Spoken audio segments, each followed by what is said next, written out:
نور محمد صلی اللہ علیہ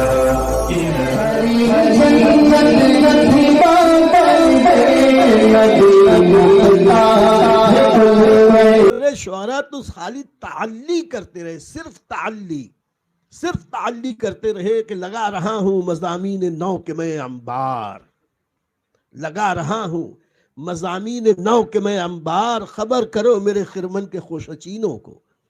لیکن صحیح معنوں میں یہ شعر اگر کسی پہ صادق آتا ہے تو میرا رضا، میرا حسن رضا، میرا اختر رضا۔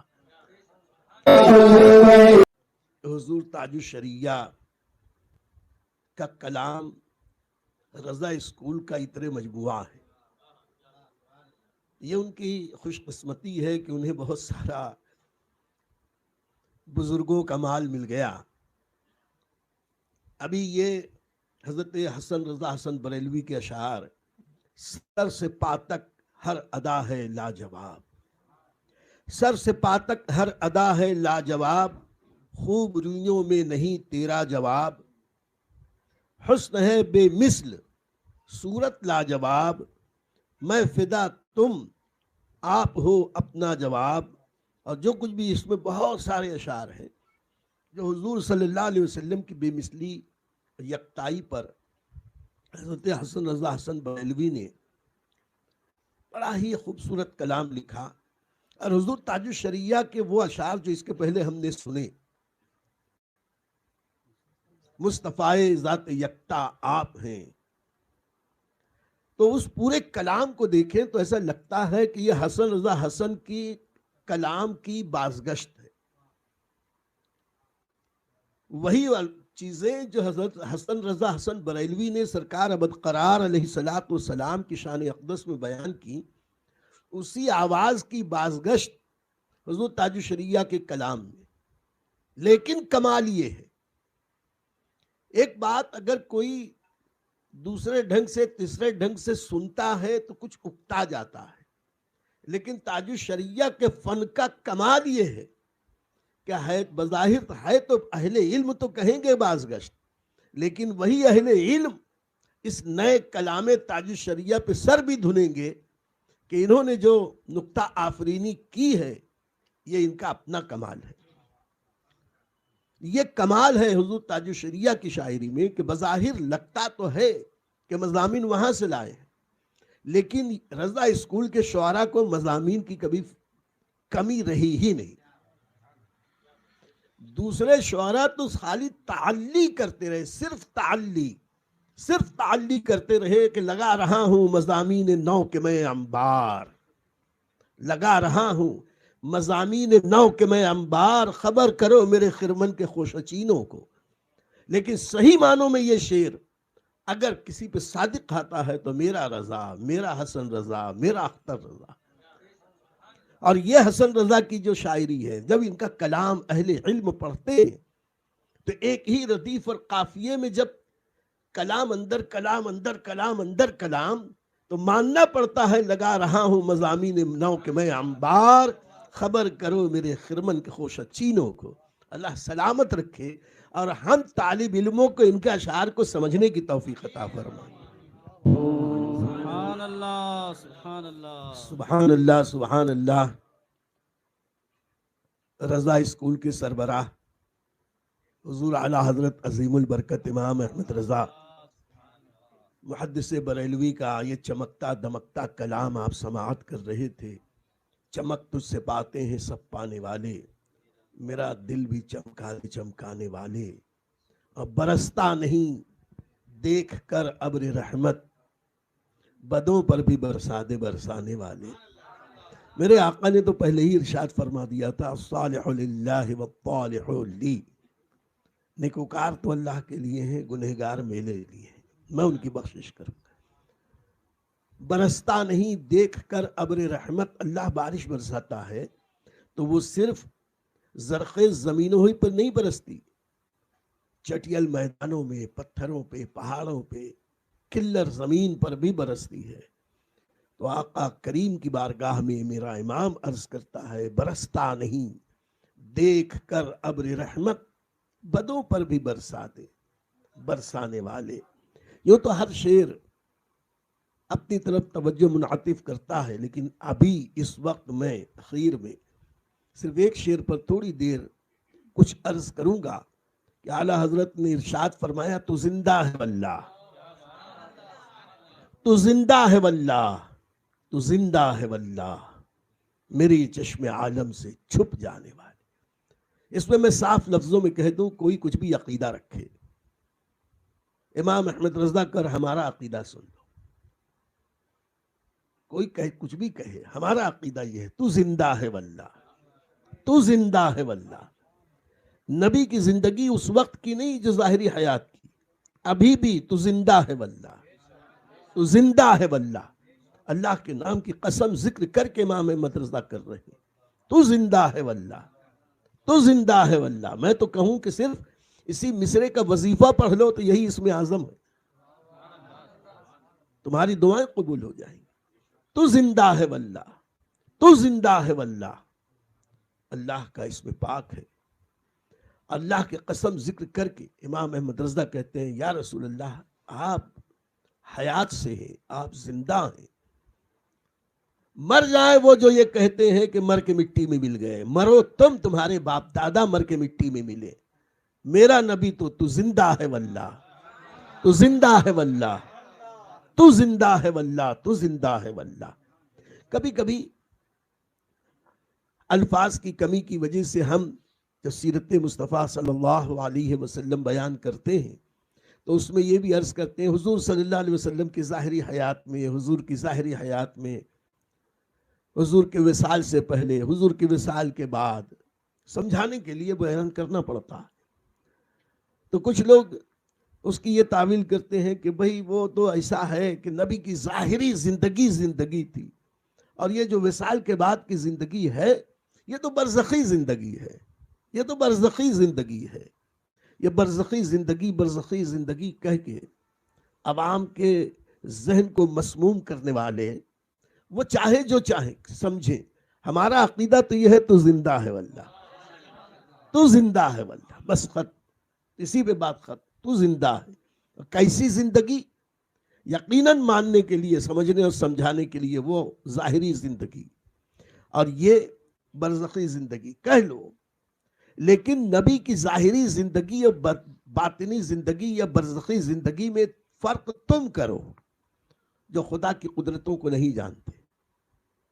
ہمارا عقیدہ تو یہ ہے کہ نبی کی ظاہری زندگی کہہ کر ہم یہ کہتے ہیں، جب عام لوگ ظاہری طور پر نبی کا دیدار کر لیتے تھے اس لیے کہا گیا ظاہری زندگی.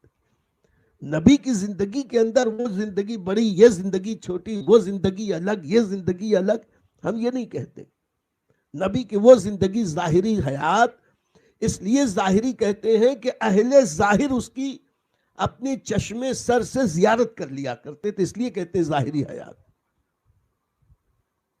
اور رہا برزخی زندگی، وصال کے بعد کی زندگی، تو میرا امام تو کہہ چکا، انبیاء کو بھی اجل آنی ہے. ہم نبی کی موت کا انکاری تو نہیں ہے. کل نفس ذائقۃ الموت، انبیاء کو بھی اجل آنی ہے، مگر اتنی کہ فقط آنی ہے.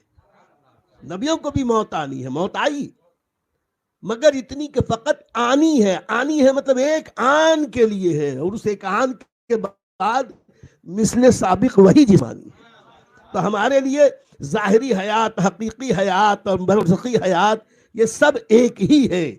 ظاہری حیات کہنا صرف ہمارے لیے کہ اہل ظاہر چشمے سر سے جب نبی کی زیارت کرتے تھے، کر سکتے تھے، اسے ظاہری حیات کہا گیا. رہا برزخی زندگی، تو اللہ نے ان کو زندگی دی. اب یہ کہتے ہیں اگر اللہ تعالیٰ نے انہیں زندگی دی ہے تو کھاتے کیا ہیں، پیتے کیا ہیں؟ تو ہم ان سے پوچھیں کہ حضرت عیسیٰ علیہ نبینا علیہ الصلوۃ والتسلیم جب سے آسمان پر اٹھائے گئے، 2000 سال سے تو کم و بیش ہوئی گئے. تو حضرت عیسیٰ علیہ السلام آسمان پہ کون ٹفن لے کے جاتا ہے، کون کھانا پہنچاتا ہے؟ جو خدا حضرت عیسیٰ علیہ السلام کو آسمان پہ روزی دیتا ہے وہی خدا اپنے دوسرے نبیوں کے زمین کے اندر روزی عطا فرمائے. نبی کریم صلی اللہ علیہ وسلم نے خود بھی فرما دیا، حی یرزق، انبیاء کو زمین کی زمین نہیں کھاتی انبیاء کے جسموں کو، اب وہ اپنے رب کی طرف سے روزی دیے جاتے ہیں. اب وہ روزی کیسی ہے اب ہماری عقل میں نہیں آوے تو کیا کریں؟ ارے جب نبی کے نام پر شہید ہو جانے والوں کی زندگی کے بارے میں رب نے کہہ دیا وَلَٰكِن لَا تَشْعُرُونَ، تمہاری عقل میں نہیں آ سکتی. نبی کے غلاموں کی زندگی جب ہماری عقل میں نہیں آ سکتی تو نبیوں کے امام کی زندگی ہماری عقل میں کیسے آئے گی؟ مان لو تو زندہ ہے واللہ، مان لو تو زندہ ہے واللہ، تو زندہ ہے واللہ. جہاں تک نبی پاک صاحب لولاک کی زندگی کی بات ہے تو سن لو میرا عقیدہ، میرے امام کا عقیدہ، ہمارے بزرگوں کا عقیدہ، نبی کریم رؤوف الرحیم صلی اللہ علیہ وسلم کی وہ زندگی جو قبر اطہر میں ہے. اس پر ایک اور حدیث یاد آ گئی. نبی کریم صلی اللہ تعالی علیہ وسلم کی ایک حدیث ہے کہ جب میری اس دنیا سے جانے کے بعد مجھ پر کوئی درود و سلام پیش کرے گا تو اللہ تعالیٰ میری روح میرے جسم میں داخل فرمائے گا اپنی قدرت سے. اب میں اہل محبت کا درود سنوں گا، مجھ تک پہنچایا جائے گا. اگر اس حدیث کو مانتے تو سبھی. میں یہ عرض کروں کہ نبی کریم صلی اللہ علیہ وسلم کی روح مبارک قبض کی گئی تو صحابہ کرام تو پوری دنیا میں جہاں جہاں تھے درود و سلام تو بھیج ہی رہے تھے، اور وہاں تو نبی کریم کی بارگاہ میں ہزار صحابہ وہاں حاضر تھے. تو کیا ان صحابہ کرام نے درود نہیں پڑھا؟ جیسے وصال اقدس کے بعد درود پاک پڑھا، اس حدیث پاک کی روشنی میں نبی کریم کی روح پاک داخل فرما دی گئی، اور ابھی وہ نکلی نہیں تھی کہ دوسرا درود پہنچ گیا، وہ روح نکلی نہیں کہ تیسرا درود پہنچ گیا، وہ روح نکلی نہیں کہ چوتھا درود پہنچ گیا. مان لو کہ تو زندہ ہے واللہ، تو زندہ ہے واللہ، تو زندہ ہے واللہ، میرے چشم عالم سے چھپ جانے والا. اور نبی کریم صلی اللہ علیہ وسلم کی حیات پاک کے بارے میں ہمارا عقیدہ، ہم اہل سنت کا عقیدہ یہ ہے کہ قبر انور کی جو حیات ہے نبی پاک صاحب لولاک کی، وہ ایسی ہے ایسی ہے ایسی ہے کہ ہم جتنے انسان روئے زمین پر زندہ ہیں، ہم سب کی اس ظاہری حیات سے نبی کی حیات افضل و اعلیٰ ہے. ہم جتنے زندہ ہیں روئے زمین پر، سارے زیرو، سب کی زندگیاں کمتر ہیں، آقا کریم کی زندگی پاک برتر ہے. تو زندہ ہے واللہ، تو زندہ ہے واللہ، میرے چشم عالم سے چھپ جانے والی. اور بات ہے کہ ہماری آنکھوں سے سرکار ابد قرار علیہ الصلوۃ والسلام چھپے ہوئے ہیں، لیکن یہ میرے چشم عالم سے چھپ جانے والے یعنی چشم عالم سے چھپے ہیں. اور اہل محبت جو نبی کے در کے غلام ہیں، جن کو آقا کرم کر دیں، ان کو آقا کریم اپنی زیارت کرا دیتے ہیں. حضرت سیدنا سرکار محمد ابن اسماعیل نبہانی علیہ رحمت والرضوان کے بارے میں ہم نے اپنی بزرگوں سے سنا، کتابوں میں پڑھا کہ ان کی اہلیہ اور ان کی بیٹی، یہ لوگ تو بار بار خوابوں میں زیارت کرتے تھے نبی کریم صلی اللہ علیہ وسلم کی، لیکن خود علامہ نبہانی رحمت اللہ علیہ نے 70 بار عالم بیداری میں نبی کریم صلی اللہ علیہ وسلم کا دیدار کیا. اسے اور بہت سارے اولیاء اللہ ہیں. تو یہ بڑے کرم کے ہیں فیصلے، یہ بڑے نصیب کی بات ہے. تو نبی کریم جس پہ کرم فرما دیں ان کو اپنا دیدار بھی کرا دیتے ہیں. اور صحیح بات یہ ہے کہ ہمارا عقیدہ یہ ثابت شدہ عقیدہ ہے کہ تو زندہ ہے واللہ، تو زندہ ہے واللہ یا رسول اللہ، تو زندہ ہے واللہ، تو زندہ ہے واللہ، میرے چشم عالم سے چھپ جانے والے. ہمارے ملت چینل پر تو اسے آپ ایک لائک دے دیجئے. ایک لائک کا ایک نشان ہوتا ہے نیچے کی طرف، تو جب آپ لائک کریں گے تو یوٹیوب جو ہے اور آگے اس بیان کو فارورڈ کرتا ہے.